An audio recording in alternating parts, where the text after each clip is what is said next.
Laura, Jay and Laura LaFoon here to answer your questions about marriage and relationships. Please feel free to send those into our Facebook page or via email. What's the question today? It's a great question. It's a relevant question. It's a pertinent question. It's a timely question. It's a question. It's a great question. We have several cell phones, tablets, computers in our home.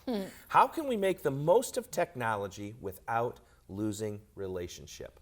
Wow. Great question. This is a question for virtually every home in the country because bottom line is that yes, technology's great. We love technology. I embrace technology. What did we do without technology? But we can find ourselves losing the relationship. It's interesting because our daughter Grace is 18, and the way she most likes to connect with her friends is via texting or Snapchatting. They don't talk on the phone anymore. Or Twitter. They actually have conversations via Twitter. Right. When they say they're talking, they're not really talking. It's talking with. And I can remember the days when my sister, she and I shared a bedroom, and she would talk on the phone every night to her boyfriend. You know, like an old phone, like not a cell phone, but the kind that has a cord and everything. Right. And now I guess there's a stage in relationship building between a boy and a girl where you're talking, and when in reality you're not talking at all. You're texting. You're texting.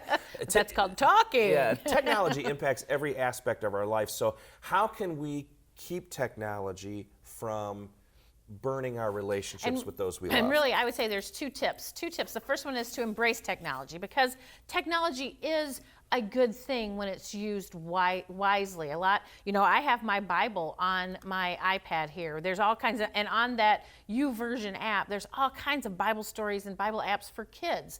There's all kinds of educational tools for kids. I'll tell a funny story. We were shopping yesterday, and I was in a big store, and I saw this little girl was sitting next to the mannequin, but she's sitting on the floor next to the mannequin. I hardly didn't even see her because she looked like a mannequin, but she had her mom's cell phone.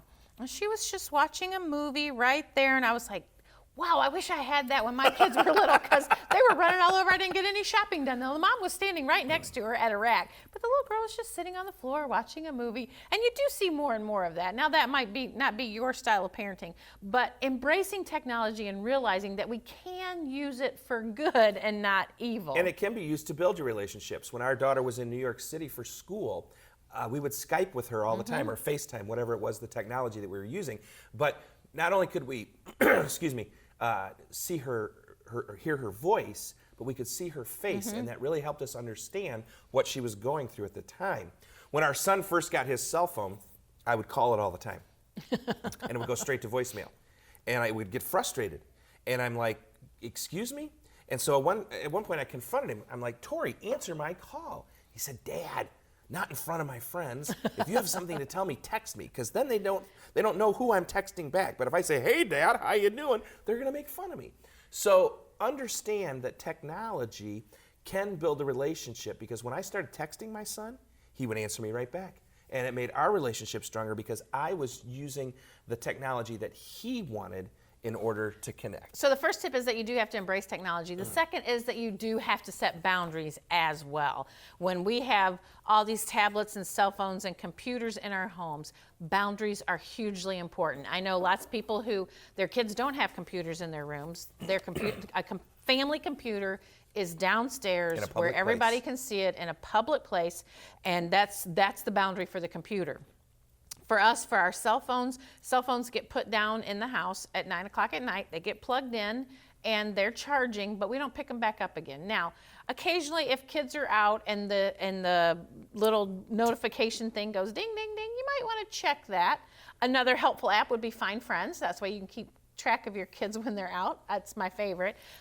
But boundaries, we never let cell phones come to the table. The biggest person who breaks this is Grandma, Jay's mom. She brings her cell phone to the table. No cell phones at the dinner table, Grandma. Come on. But if you brought them to the dinner table, they got taken away, and they got taken away for a good amount of time. So really establishing those rules and those boundaries based on how your family works, the ebb and flow of your family, and what you are using, phones, tablets, or computers. So embrace technology, but set boundaries. Well, we are Jay and Laura LaFoon. This is Jay and Laura TV, here to answer your questions about marriage and relationships.